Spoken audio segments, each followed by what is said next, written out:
نحمده ونستعينه ونستغفره ونهديه ونعوذ بالله من شرور أنفسنا وسيئات أعمالنا. من يهده الله فلا مضل له ومن يضلل فلا هادي له، وأشهد أن لا إله إلا الله وحده صدق عبده ونصر عبده وأعز جنده وأحزم الأحزاب وحده،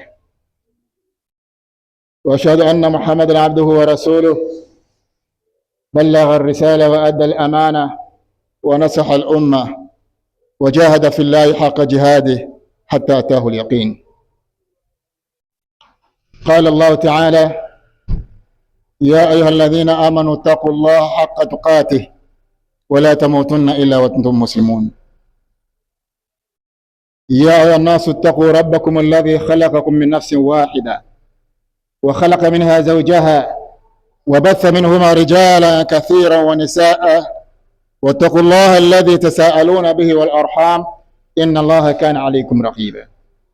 يا أيها الذين آمنوا اتقوا الله وقولوا قولا سديدا يصلح لكم أعمالكم ويغفر لكم ذنوبكم، ومن يطع الله ورسوله فقد فاز فوزا عظيما. ثم قال رسول الله صلى الله عليه وسلم: فإن أصدق الحديث كتاب الله، وخير الهدي هدي محمد صلى الله عليه وآله وسلم، وشر الأمور محدثاتها، وكل محدثة بدعة، وكل بدعة ضلالة، وكل ضلالة في النار. اللهم نعوذ بك من البدعة والضلالة. أما بعد، فيا إخوة الأعزاء، أوصيكم ونفسي بتقوى الله faqad faza almuttaqun. Ndugu zangu katika iman, ama kwa hakika yapaswa kumshukuru sana Allah subhanahu wa ta'ala kwa hidayah yake na tawfiki yake kutuwezesha kuacha yetu ya kiulimwengu tukaja ndani ya nyumba yake Allah subhanahu wa ta'ala, si kwa lingine isipokuwa kutekeleza moja miongoni mwa amri za Allah subhanahu wa ta'ala alipotutaka tufanye hivi katika wakati kama huu na siku kama hii ya leo.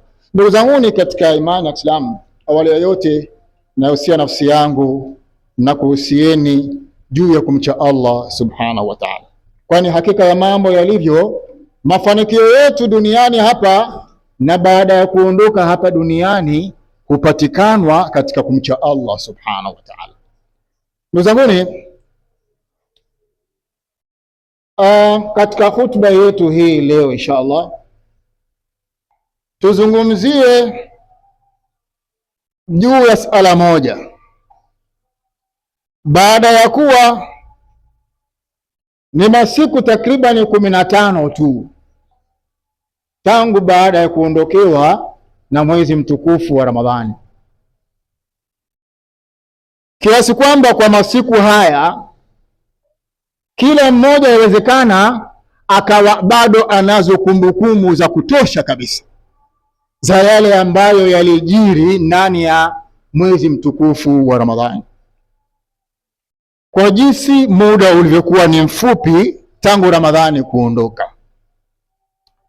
Sasa ambacho tuzungumze insha Allah ni je, Ramadhani imetuachaje? Saumu ya mwezi wa Ramadhani imetuachaje sisi, mimi na wewe na wale ambao kila mmoja pengine naye alishiriki katika kufunga mwezi mtukufu Ramadhani? Ndugu zangu katika imani ya Islam,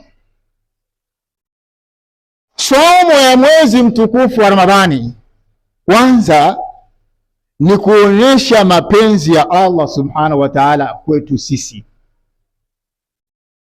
ni kiasi gani Allah atupenda, lakini na sisi nasi kuonesha ya kwamba je, mapenzi haya ya Allah subhanahu wa ta'ala tuliyapokeaje? Ndugu zangu, hakika ya mambo yalivyo, kila yule anayejihisi yeye ni Muislamu na pengine hata yule ambaye si Muislamu, hisia zake zinampa ya kwamba baada ya kuondoka hapa duniani naye ataingia peponi. aliye mlevi, aliye mshirikina, lakini kila mmoja imani yake yampa hivyo na fikra yake kwamba ipo hivyo, kwamba akifa naye ataingia peponi. Lakini ndo Allah subhanahu wa ta'ala akasema, afanaj'alul muslimina kalmujrimin, hivi tuwajalie wale walio waislamu wakafa ndani ya Uislamu nao ni sawa na wale ambao wao ni waovu, iwe sawa? Manake si sawa sawa. Hivyo basi Allah subhanahu wa ta'ala akaweka vigezo ambavyo kwavyo vitampelekea mtu kuingia janna, na kigezo kikubwa ni takwa, mtu kufa katika uchamungu. Hiki ndicho kigezo kitakachomfanya mtu akaingia janna. Sawa na yeye Allah mwenyewe alipozungumza katika Surat Ali Imran aya nambari 133, wasari'u ila maghfiratin min rabbikum wa jannatin 'arduha as-samawati wal ard u'iddat lilmuttaqin, kimbilieni katika msamaha wa Allah subhanahu wa ta'ala, fanyeni pupa kuitafuta janna ya Allah subhanahu wa ta'ala, pepo ambayo imeandaliwa wacha Mungu. Kwa hiyo kigezo cha mtu kuingia peponi atakwa, ucha Mungu. Sasa angalia mapenzi ya Allah subhanahu wa ta'ala kwetu. Ibadati zipo nyingi sana ambazo zitampelekea mtu akifanya awe ni sababu ya yeye kuifikia ucha Mungu, lakini Allah akaweka ibada mahsus maalum kabisa ambayo kwayo mtu akiitekeleza vilivyo itakuwa ni sababu ya yeye kufikia ucha Mungu. Ndani ya mwaka wa pili Hijiria, katika mwezi wa Shaabani, siku ya Jumatatu, Allah anamtuma Jibril kwenda kwa Mtume Muhammad sallallahu alaihi wasallam, akamwambia ya kwamba ya ayyuhalladhina amanu, kwa ujumla nyote, enyi mlio waumini, kutiba alaykumus siyam kama kutiba ala alladhina min qablikum la'allakum tattaqun, mmefaradhishiwa nyinyi kujizuilia kufunga ndani ya mwezi mtukufu wa Ramadhani, sawa na ambavyo walifaradhishiwa umati zilizopita huko nyuma kabla ya huu wa Mtume Muhammad sallallahu alaihi wasallam. Lengo ili muwe wacha Mungu, ndio lengo. Kwa hiyo naona mapenzi ya Allah subhanahu wa ta'ala kwetu sisi, jana kaiandalia wacha Mungu, alafu akatuletea ibada ambayo kwayo kama mtu ataitekeleza vilivyo itakuwa ni sababu ya yeye kufikia ucha Mungu. Haya ni mapenzi ya Allah subhanahu wa ta'ala, ndugu zangu katika imani ya Kiislamu. Kwa hiyo utaona sasa lengo la saum si thawabu, sawa na ambavyo wengi tuliangalia hivyo. Lengo la saumu mwezi mtukufu wa Ramadhani ni nini? Atakwa, ucha Mungu. Thawabu zitakuja baada ya kufikia lengo, lakini wengi tukaiangalia masala mazima ya thawabu kabla ya kuliangalia lengo. Ndio zangu katika imani ya Islam, ndio utaona katika hadithi al-Qudus Allah subhanahu wa ta'ala sema, kullu amal ibn adam lahu illa siyam, amali zote za mwanadamu za mja ni zake yeye isipokuwa saumu. Fa innahu li wa ana ajizibi, hiyo saumu yangu mimi na mimi ndiyo mlipaji. Nini sasa maana yake? Allah kaficha ili sasa yule ambaye atafikia lengo ndiyo afikie katika kulipwa na Allah subhanahu wa ta'ala. Lengo atakwa. Sasa ndugu zangu katika imani ya Uislamu, yaangalie maneno ya Mtume Muhammad sallallahu alaihi wasallam, na kwa mujibu wa mazungumzo yetu Mtume Muhammad alipenda kusema tena akasisitiza mara 3, attaqwa hahuna, attaqwa hahuna, attaqwa hahuna. Ucha Mungu uko ndani ya moyo wa mtu, kuonesha ya kwamba moyo ndio unaobeba takwa, si kingine chochote. Yale matendo na maneno na mengine yote yanatafsiri kile kilichopo ndani ya moyo wa mtu. Ndio Mtume aliposema inna fil jasadi mudghah, kwa hakika ndani ya mwili wa mtu una pande la nyama, idha salahat aljasad kullu, pande hilo likikaa sawa, basi na kiwiliwili chote kitakaa sawa, kwa sababu ndicho kinachotafsiri kile kilichopo ndani ya moyo wa mja. Wa idha fasadat aljasad kullu, na pande hilo la nyama likifisidika, likiharibika, na kiwiliwili chote nacho kimeharibika. Ala, tamweni, pande hilo la nyama si lingine, ni moyo, na ndio huo ambao unaobeba takwa ya mwanadamu. Imam Ali radhiallahu anhu katika mazungumzo yake kuitafsiri takwa akaipa sifa kuu 4 ili wewe ujipime ya kwamba je, nimesogea. Akaipa sifa kuu 4. Ya kwanza, alkhawf biljalil, ni kujenga hofu na Allah subhanahu wa ta'ala, na hofu iko ndani ya moyo wa mtu. Yawezekana, walillahi alhamdu, tulipokuwa ndani ya mwezi mtukufu wa Ramadhani tujenga hofu juu ya Allah subhanahu wa ta'ala,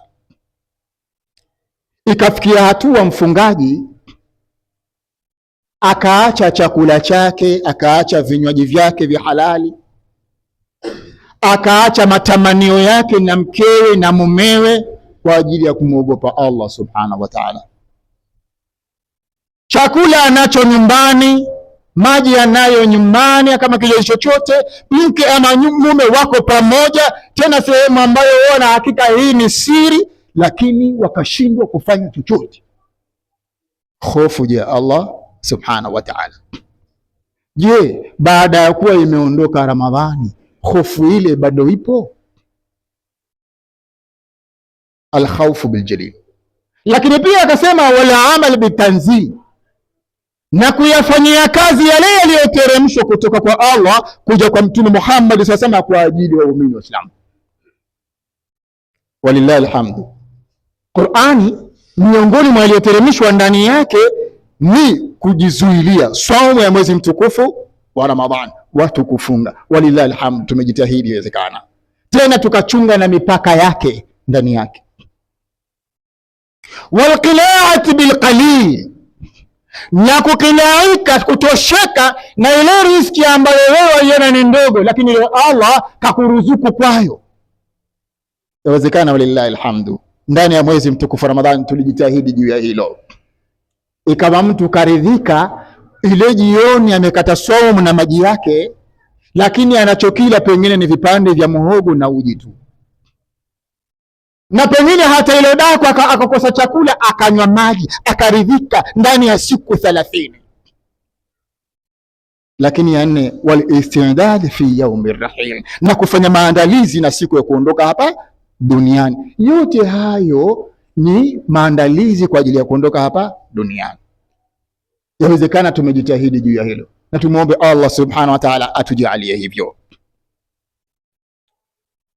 Sasa ndugu zangu katika imani ya Islam, ndio Mtume Muhammad sallallahu alaihi wasallam kusema istafti qalbik, istafti qalbik, istafti qalbik, ufanyie fatwa moyo wako, ufanyie fatwa moyo wako, ufanyie research moyo wako.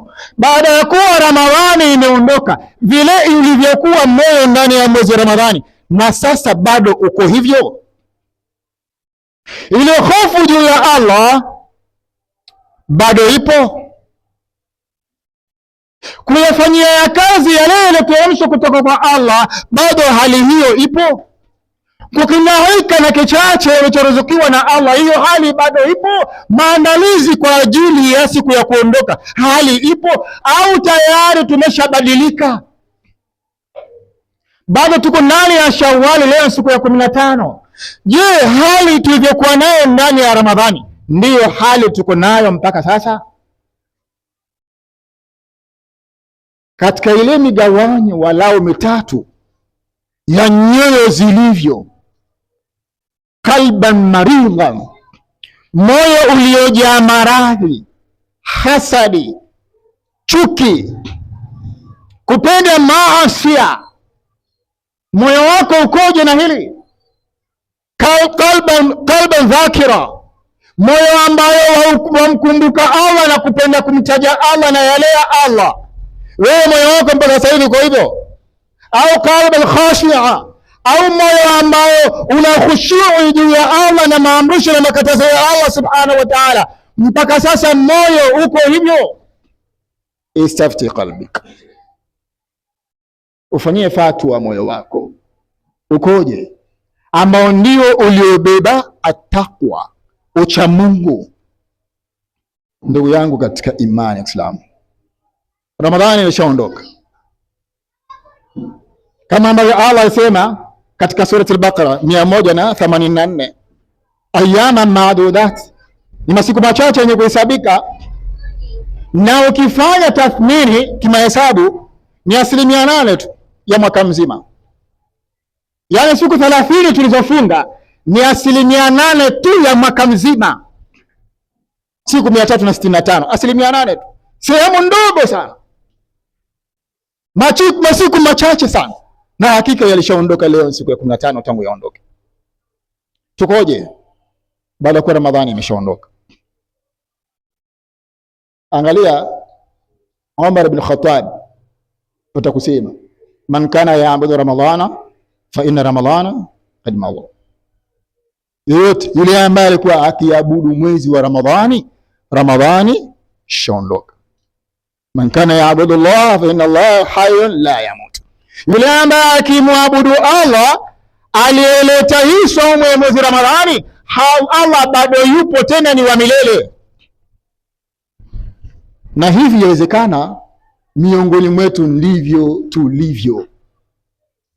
Baada ya kuwa Ramadhani imeondoka, na sisi tena tumerudi katika yale makorokoro ambayo tulikuwa tunayo kabla ya mwezi wa Ramadhani, ikawa Ramadhani ndio tumeacha. Sheikh Suleiman bin Sulaim katika usia wake penda kusema, waman jaala ayamihi fi hayatihi ka ayami fi Ramadhan jaala Allahu lahu akhiratahu ka ayadi. Yoyote ambaye atayafanya masiku katika uhai wake, masiku yake katika uhai wake akayafanya kana kwamba vile alivyokuwa ndani ya mwezi mtukufu wa Ramadhani, Allah subhanahu wa ta'ala atamjalia mwisho wake ni kama vile sikukuu. Ile siku anaondoka hapa duniani, na hiyo safari ya huko mbele baada ya kuondoka hapa duniani, anasema Sheikh Suleiman bin Sulaim, Allah atajalia ni kama vile sikukuu, ni kama vile Eid, kama zilivyo Eid nyingine.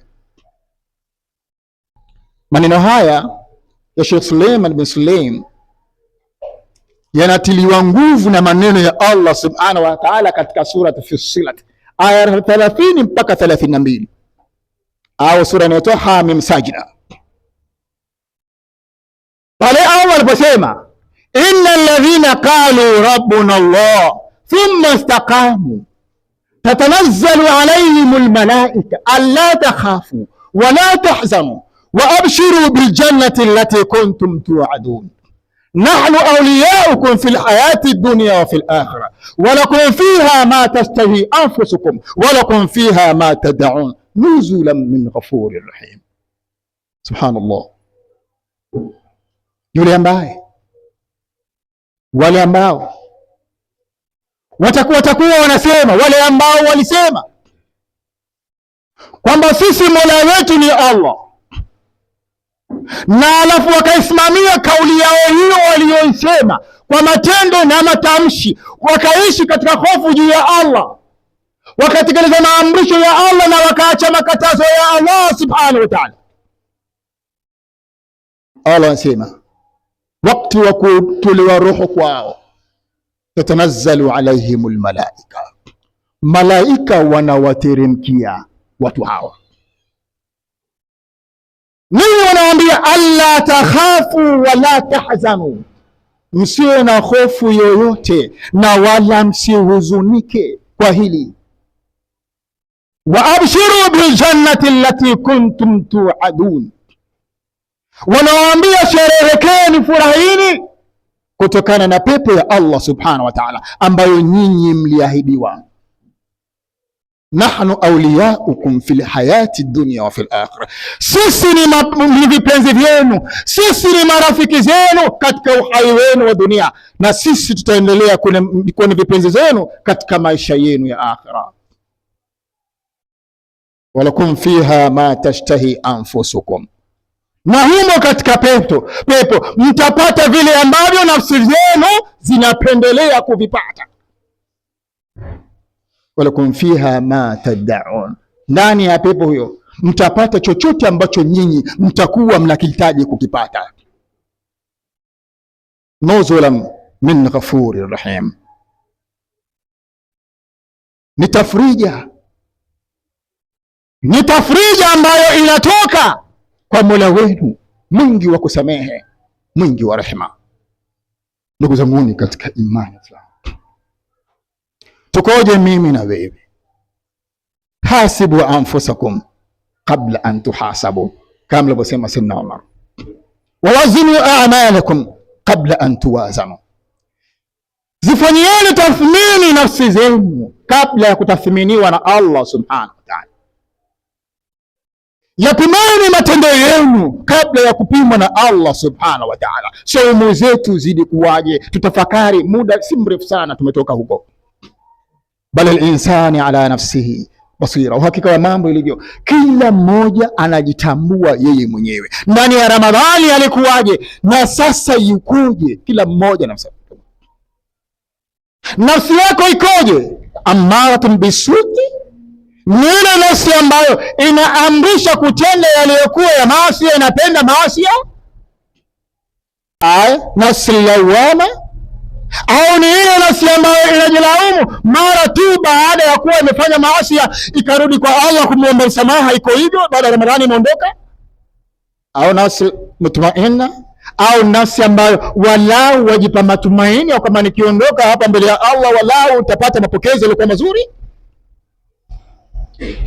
Hasibu anfusakum qabla an tuhasabu.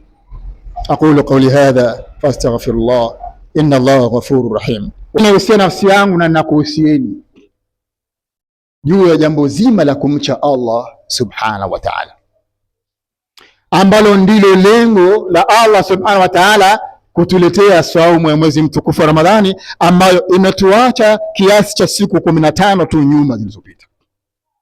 Sasa je, Ramadhani imetuachaje? Saumu ya mwezi mtukufu wa Ramadhani, kila mmoja ajitathmini yeye mwenyewe, sababu kila mmoja anajitambua. Lakini je, jamii kwa ujumla, baada ya kuwa Ramadhani imeondoka, jamii imeachwaje? Na sisi ndio pia tumo ndani ya jamii hiyo. Hali ikoje baada ya Ramadhani kuondoka? Jamii ya Waislamu ikoje? Ndio zamani katika imani Islam, angalia maneno ya Ibn Abbas radhiallahu anhuma na mazingira tuliyokuwa nayo na ambayo tunayo kabla ndani ya Ramadhani na sasa baada ya kuondoka Ramadhani tukoje? Kwamba Mtume Muhammad sasa anapenda kusema al-Islam wa qawaidu ad-din thalatha alayhinna ussisa al-Islam man taraka wahidatan minhunna fahuwa biha kafirun halalu dam. Mtume Muhammad sasa anapenda kusema umeshikiliwa Uislamu na misingi ya dini mitatu. Misingi mitatu ya dini ndiyo iliyoshikilia Uislamu. Sawa na alama ya Rasulullah kwamba buni al-Islamu ala khams, Uislamu umejengwa juu ya nguzo 5. Kwa maana hiyo Uislamu ni jengo, na kama ni jengo lazima liwe na msingi. Kwa Mtume sema msingi wa jengo hili ni mitatu. Man taraka wahidatan minhunna, yeyote ambaye atauacha msingi mmoja, atavunja msingi mmoja katika hiyo mitatu, fahuwa biha kafir na halalu dam. Mtu asema huyo kashakufuru. Tena kama kuna dola ya Kiislamu ni halali kuuawa. Msingi wa kwanza shahadat an la ilaha illa Allah, huu ni msingi wa kwanza. Msingi wa pili salati maktuba, swala 5 za faradhi, huu ni msingi wa pili. Na msingi wa tatu saumu shahru Ramadhan. Hii ndiyo misingi ya jengo la dini ya Kiislamu. Kwa hiyo yoyote atakayevunja msingi mmoja akauacha msingi mmoja kwa makusudi kabisa, Mtume anasema huyu ameshakufuru, tena ni halali kuuawa. Na ndio utaona wakati wa Mtume Muhammad sallallahu alaihi wasallam hakukuwepo na Muislamu asiyeswali, hakupatikanwa, mpaka wale wanafiki wakiswali nyuma ya Mtume Muhammad sallallahu alaihi wasallam. Sasa angalia maneno haya ya Mtume Muhammad sallallahu alaihi wasallam na mazingira yetu tuliokuwa nayo ndani ya saumu zetu. Hii Ramadhani imetuacha vipi? Mimi kwa tathmini yangu, na pengine na wewe utafanya tathmini, Ramadhani imetuacha takriban makundi 8. Pengine wewe kwa tathmini yako waweza ukaongeza kundi lingine. Kundi la kwanza, kuna kundi ambalo likifunga pasi na swala. Hili ni kundi, na kwa maana hiyo, kwa maneno ya Mtume Muhammad sasa, hawa walishindana kiu na njaa bure, na tutambuana ndani ya jamii mmoja baada ya mwingine, tutambuana. Hili ni kundi. Kundi la pili, kulikuwa na kundi ambalo pengine ni chache, unaweza ukashangaa, lakini lipo kundi ambalo linasali lakini halikuwa likifunga. Unaweza ukashangaa, kweli yawezekana? Yawezekana kabisa. Mmoja katika ndugu katika mji niishie pale Mkata atupa taarifa, anampa taarifa ndugu yangu, na ndugu anipa hiyo taarifa kwamba bwana, wamuona yule bwana fulani ambaye anasali, ni hawa watu si Kadiria sana. Yule bwana kumbe miaka nenda miaka rudi hafungi. Katambulika vipi? Mkewe katika masiku anakuja mchana wa Ramadhani gengeni, anakuja kununua sigareti. Anaulizwa na muuzaji, hii ni za nini? Au mwezi mtukufu wa Ramadhani? Kwa mume wangu afungi, lakini hiyo siri nakupa. Kwa kuwa jambo zito limemshinda yule bwana kuliweka kifuani. Lakini ni mtu ambaye naye huwasodoa Waislamu wenzake kwamba hawana chochote, yeye ndiye mwenye chochote. Lakini ndiyo ni kundi hilo, mmoja wapo ni huyo katika wakilishi. Watu wanasali lakini hawafungi. Saumu ni siri kubwa sana. Ndio maana Allah akasema, jamani, ndani yake ndiyo inapatikana ucha Mungu. Sisi twaswali tupenana. Wao ukitoa zaka, maonana na yule unayempa zaka. Wale mahujaji na wanaonana. Saumu ni siri kubwa kati ya mfungaji na Allah subhanahu wa ta'ala. Wewe utamjuaje huyu kwamba anafunga hafungi? Na hizo sigara anazivutia ndani, na kama mtu anakula na kula ndani. Na kama mtu atakuwa atasema hiyo siri itakuwa siri gani kama utakwenda kula magengeni? Hao wanauza magengeni watakushangaa wewe na wewe waswali. Na kama nyumbani chakula kitapikwa, mke atakuona na watoto pia watakuona. Siri itatoka. Kwa hiyo ni kundi hilo la swali ilikuwa, lakini kufunga alifunga. Kundi la tatu ni kundi ambalo limeacha swala baada ya Ramadhani kuondoka, na hii ni shirki. Ndio wale waliosema Sayyidina Umar radhiallahu anhu kwamba wakiabudu mwezi wa Ramadhani, baada ya Ramadhani wameacha kumwabudu Allah subhanahu wa ta'ala. Wakiswali kwa ajili ya Ramadhani, Ramadhani imeondoka na wao swala wameachana nayo. Huu ni ushirikina, kwa sababu Allah bado yupo aliyeleta saumu ya mwezi mtukufu wa Ramadhani. Kuna kundi la 4, ni kundi ambalo walijizuilia tu kula, kunywa na kujimai tu mchana basi. Walijizuilia na hayo, lakini kauli zao mbovu. Hawakujizuilia kuangalia yaliyokuwa ya haramu. Hawakujizuilia kusikiliza yaliyokuwa ya lagha na upuuzi haramu. Hawakujizuilia baba. Hawakujizuilia na fikra ambazo ni potofu. Hawakujizuilia. Ndio zamani saumu ni kiwiliwili kizima, biologically and psychological. Yani ni kiwiliwili hiki cha nje na fikra, ndio saumu. Na ndio utaona Mtume Muhammad sasa katika tabia yake siku zote kimwomba Allah, Allahumma inni a'udhu bika min almunkarati alaf'al wal akhlaqi wal ahwa. Hakubakisha kitu.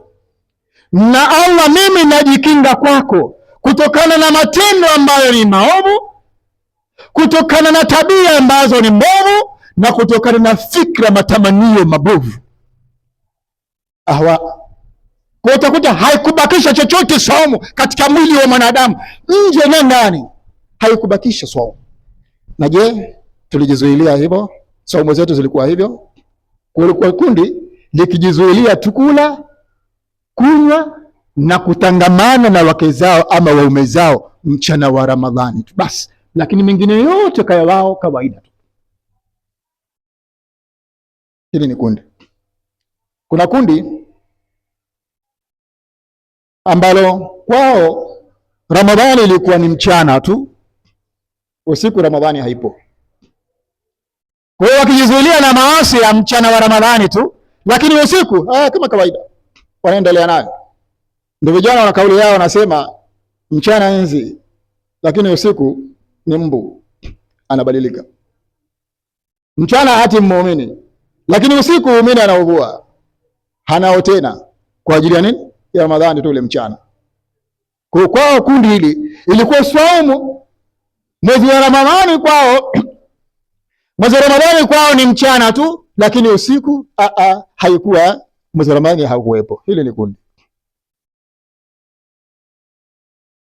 Lakini vile vile kuna kundi, subhanallah, ilikuwa ni nukta nzuri kundi. Nukta hii isikiki na jamii kwa ujumla, lakini tumwachie Allah ndo mfikishaji. Lakini kuna kundi ambalo lenyewe nao wakijiita Waislamu, lakini wakipika mchana wa mwezi wa Ramadhani, wakiwalisha watu asubuhi na mchana wa mwezi wa Ramadhani, na wenyewe wakijiita Waislamu, wakiwemo dada zetu, mama zetu na kina nani zetu. Walichokifanya wao ni kuzungusha mapazia tu basi, kwamba wale wateja wao wasionwe, lakini Allah hawaoni, hawaonani wao wenyewe kwa wenyewe. Na hawa dada zetu Waislamu, au tutasema walikuwa si Waislamu, si ndio? Nao tutasema ni Waislamu, na wao wakijihisi nao ni Waislamu, lakini wakiwalisha watu mchana wa Ramadhani, na wenyewe nao kwa itikadi yao, na wengine wamefunga, mmefunga, lakini awapikia watu chai, chapati, supu mchana kabisa wa Ramadhani. Wali Waislamu wanakuja hapo wanakula, na wasio kwa Waislamu wakiingia hapo wakila. Ndugu zangu ni katika imani Islam, hawa watu ni hatari sana, pengine kushinda hata Mayahudi. Kwa nini tunasema hivi? Mayahudi ndiyo miongoni mwa watu makundi mawili waliokuwa maadui wakubwa kwa waumini wa Kiislamu, sawa na maneno ya Allah subhanahu wa ta'ala katika surati Al-Maida aya nambari 82, la tajidanna ashadda an-nasi adawatan lilladhina amanu al-yahuda walladhina ashraku wa la tajidanna aqrabahum mawaddatan lilladhina amanu alladhina qalu inna nasara. Allah yasema utakuta waliokuwa maadui wakubwa katika watu kwa waumini ni Mayahudi na washirikina. Pengine hatunao Mayahudi, lakini washirikina si wapo? Hawa ni maadui wakubwa sana kwa waumini wa Kiislamu, na wakikuona wewe wajitahidi katika masala mazima ya sunna na kusimama katika tauhid, mshirikina lazima akukasirikia, hata kama aitwa shekhe nani, si mwalimu, si maalim nani, lakini maadamu mshirikina lazima akukasirikie, lazima akuchukie, sababu haya ni maneno ya Allah subhanahu wa ta'ala. Lakini Allah anasema utakuja sasa kinyume chake, waliokuwa karibu na mapenzi kwa waumini ni wale wajiitao sisi wa Kristo.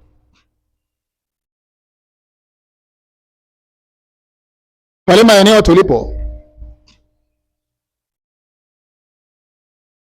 hao wajiitao Waislamu wanaofungua migahawa mchana wa mwezi wa Ramadhani wakiweka mapazia, lakini angalia, kuna kina mama wawili wa Kikristo wawili, wenyewe wana vijiwe vyao, wanatengeneza uji asubuhi, lakini mwezi wa Ramadhani vile vijiwe walivihama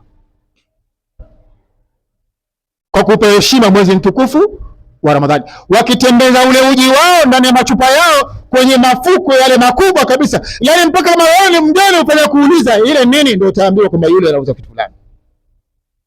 Hawa ni Kristo. Lakini wanaojiita Waislamu hawana shaka.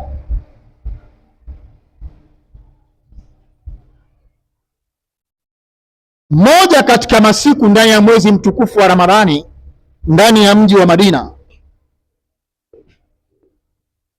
kijana wa Kiyahudi anaomba na baba yake mchana, kijana mdogo ameshika alichokishika, anakula huku anatembea mchana wa mwezi wa Ramadhani.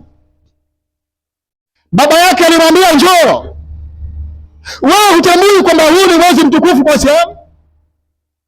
Akamwambia, ndio natambua. Kwa nini unakula hadharani? Alimchapa kibao kikali sana, na huyu ni Myahudi. Vipi hawa ambao nao wanajiita ni Waislamu, lakini wakipika mwezi mtukufu wa Ramadhani mchana wakiwalisha watu, na wakiulizwa watajenga hoja hizi na zile zote ambazo hazina nafasi mbele ya Allah subhanahu wa ta'ala. Hili ni kundi. Tuwaambie dada zetu warudi kwa Allah subhanahu wa ta'ala, umuombe msamaha Allah. Lakini kuna kundi ambalo lililofunga saumu ya taasisi, si saumu ya Allah subhanahu wa ta'ala, saumu ya taasisi. Taasisi kongwe katika taasisi ziitwazo za Kiislamu Tanzania, Yaumul Jumaa alikafunga, ambayo ulimwengu mzima kwa mujibu wa taarifa za kimitandao Waislamu walishaswali siku ya Yaumul Jumaa, lakini wao wakaendelea na kufunga,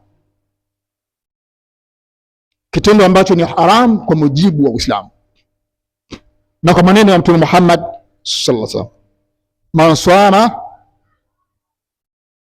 man sama yawm al-Eid faqad asa Aba Qasim, yeyote atakayefunga siku ya Eid amemuasi Mtume Muhammad sallallahu alaihi wasallam.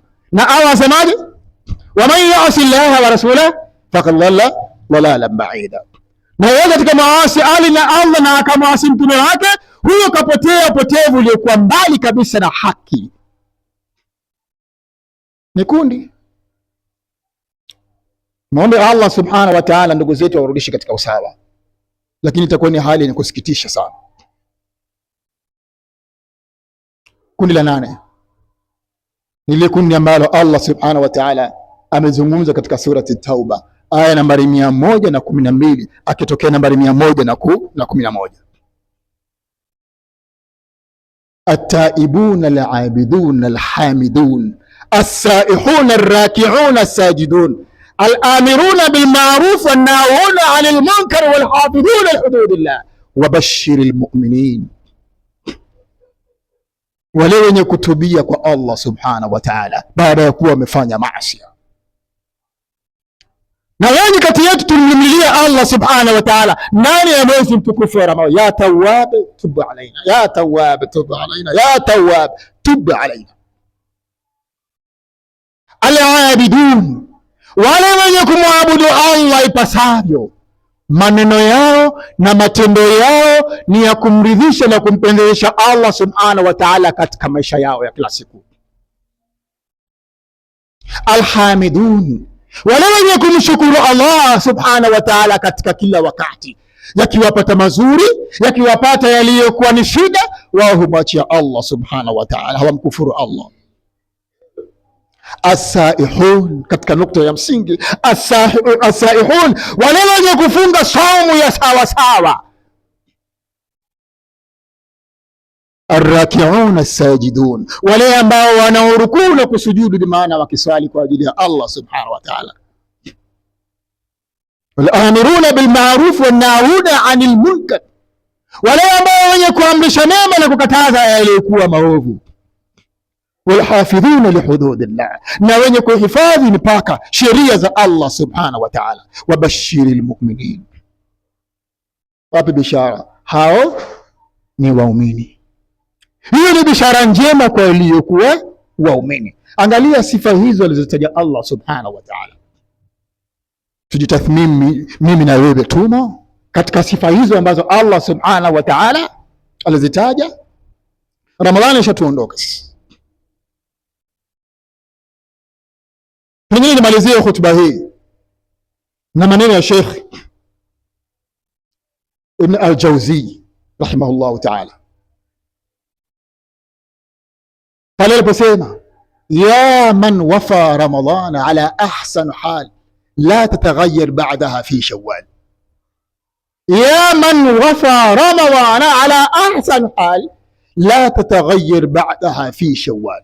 Ewe ambaye umeimaliza Ramadhani katika hali iliyokuwa nzuri kabisa, nzuri kabisa, ukachunga mipaka yake mchana na usiku, ukasimama katika sunna hizi na zile na adhkari hizi na zile, ukasoma Qur'ani sana, la tataghayyar ba'daha fi shawwal, fi shawwal.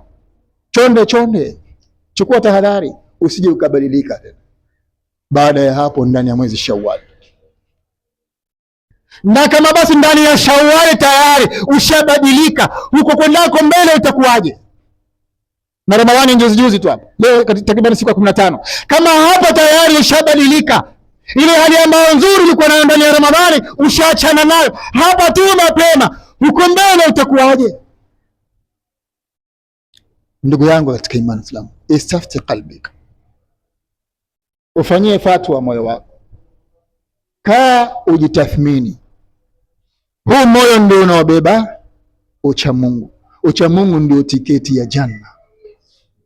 Ramadhani imeshatuondoka, na yusia nafsi yangu na ninakuhusieni vile ambavyo tuliishi ndani ya mwezi mtukufu wa Ramadhani, tujitahidini na tumuombe Allah subhanahu wa ta'ala atuwezeshe tuishi hivyo mpaka vile tuondoka ndani ya dunia hii, tuondoke hali ya kuwa ni wenye kupendeza mbele ya Allah subhanahu wa ta'ala. Inna Allaha malaikatahu yusalluna ala nabi ya ayuha alladhina amanu sallu alayhi wa sallim kama sallaita ala Ibrahim wa ala ali Ibrahim innaka Hamidum Majid. Allahumma barik ala Muhammad wa ali Muhammad kama barakta ala Ibrahim wa ala ali Ibrahim innaka Hamidum Majid. Rabbana atina fid dunya hasana wa fil akhirati hasana wa qina adhaban nar. ربنا لا تزغ قلوبنا بعد إذ هديتنا وهب لنا من لدنك رحمة إنك أنت الوهاب. اللهم أنت خير من زكاها أنت وليها ومولاها برحمتك يا أرحم الراحمين. فيا عباد الله أقيموا الصلاة.